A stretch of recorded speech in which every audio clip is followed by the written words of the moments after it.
The enemy demanded surrender. Humanity returned for the ultimate clash. You gave us 72 hours to surrender an empire, but we only needed 4 minutes to turn off the lights. The primary bow armor of the flagship Dread Sovereign fractured instantly as an invisible tungsten slug split the main hull line. The impact did not register on any thermal sensor. It carried no energy signature. It was simply a brute force displacement of matter that tore through the central command decks, venting atmosphere into the dark void. High Marshal Valshorin stood on the upper command platform, his sensory eye stalks twitching as the main tactical array flickered and died. He looked down at the central pit, expecting a flash of defensive energy. He found only the raw grinding of tearing iron. Around his vessel, 87 capital warships dropped off the tracking matrix in less than 2 minutes. The screen showed absolute emptiness. There were no enemy fleets, no heat signatures, and no electronic war loops. Yet the armada was coming apart piece by piece, shattered by a relentless sequence of kinetic strikes from an empty sky. I cannot tell you that the assembly survived this calculation. They did not. Stay close to the line. Exactly 3 days before the blackout, the transmission reached the deep gantry floor of Triton 4. Commander Brennan Sterling stood by the heavy terminal, his left shoulder hanging lower than his right from years of active kinetic recoil stress. The air smelled of recycled methane and the heavy grease of the drilling floor. He read the text line by line. The CH Thonian enclave demanded the total demilitarization of the processing trenches and the relocation of every worker. They had brought an explicit force advantage to back the claim. Sterling picked up an oxidized steel cutting shear from his work belt, clicking the double-notched lock blade against his thumb. He did not call a staff meeting. He did not draft an appeal. He walked to the rear bulkhead, slid the tool into the primary communications housing, and sliced the main FTL fiber trunk line with a single mechanical stroke. The console screen went dark. The sector was officially isolated.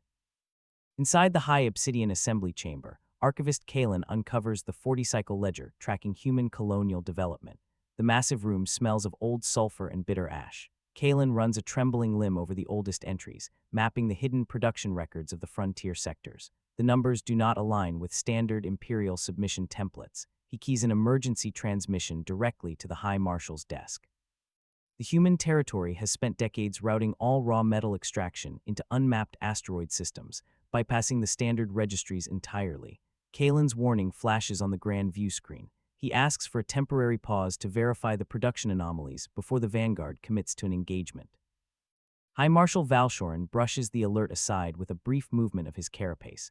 The assembly operates on a fixed doctrine of mass and compliance. A civilization with a clear 12-to-1 tonnage deficit will always yield to an orbital siege. He raises his primary staff, signaling the Grand Vizier to finalize the advance order. The Imperial Navy does not alter its trajectory for structural anomalies in an unvetted ledger. The Vanguard moves past the boundary line, their primary shield set to absorb standard plasma discharge. They find nothing but cold space. The entire sector is completely dark, lacking any radio signals or exploratory scouts. Valshorin misinterprets the complete absence of resistance. He orders the fleet to assume an offensive blockade pattern, confident that the local population is hiding behind their inner planet defense lines. Deep within Anchor Array 90, Private Marcus Boyd locks his hand onto a cold mechanical console. He is 21 years old, his uniform damp from the high humidity of the subsurface bunker. He does not look at a scanning display. He looks at a simple mechanical countdown loop that has been ticking toward 0 hour for 30 years. The chamber around him is silent, carved directly into the core of a hollowed asteroid mass. Beneath his feet lie 12,000 magnetic launch tubes, each preloaded with a solid tungsten projectile. The system does not use targeting radar or active thermal locks. It operates on fixed ballistic trajectories mapped decades prior, timed to intercept the exact coordinates any invading fleet must use to enter the trench perimeter. Boyd grips the master release switch as the final numbers clear the screen. He triggers the physical firing loop. The silence of the sector ends without a sound. 12,000 launch bays open simultaneously across 40 separate asteroid clusters. The projectiles leave the tubes without an ignition flash or a thermal bloom.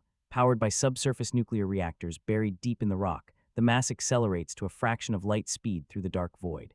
They travel as dead matter, invisible to the sophisticated electronic scanners of the advancing armada. The Vanguard fleet continues along its approach vector, its forward sensors reporting an empty trajectory. The first indication of the strike is the physical destruction of the line. The bridge of the Dread Sovereign rocks as another projectile pierces the secondary hull line. Valshorin commands a full shield inversion, attempting to shift the energy frequency of the defense grid. The adjustment does nothing. The unguided tungsten slugs ignore the thermal barriers entirely, driving through the structural bulkheads of the heavy cruisers. The tactical board collapses into a red wall of static. No energy signals, no fleet profiles, no parley. The Grand Armada is undergoing a systematic mechanical deconstruction by an opponent they cannot see. The Marshal attempts to issue a retreat order, but the local sector transmitters are dead. A single low-frequency radio packet arrives on the secondary emergency terminal. It bears a text line from the Triton command deck. Valshorin reads the words as the support columns of the bridge buckle under a final impact. We did not return to negotiate. Weeks later, Archivist Kalen walks through the deserted communications sector of the High Obsidian Chamber. The Grand Vizier has already moved the Imperial transport networks 3 clusters away from the human perimeter line, leaving the sector permanently isolated. Kalen logs the final casualty metrics into the historic record, setting down a piece of salvage recovered from the Triton boundary. It is an oxidized steel cutting shear. The double-notched lock blade is fused completely shut from raw kinetic vibration, its iron edges warped into a single solid mass. He completes the entry, turns off the main display, and slides the ledger into the dark archive shelves. Outside the chamber, the unmapped perimeter line remains dark, surrounded by an unbroken ring of pulverized metal scrap.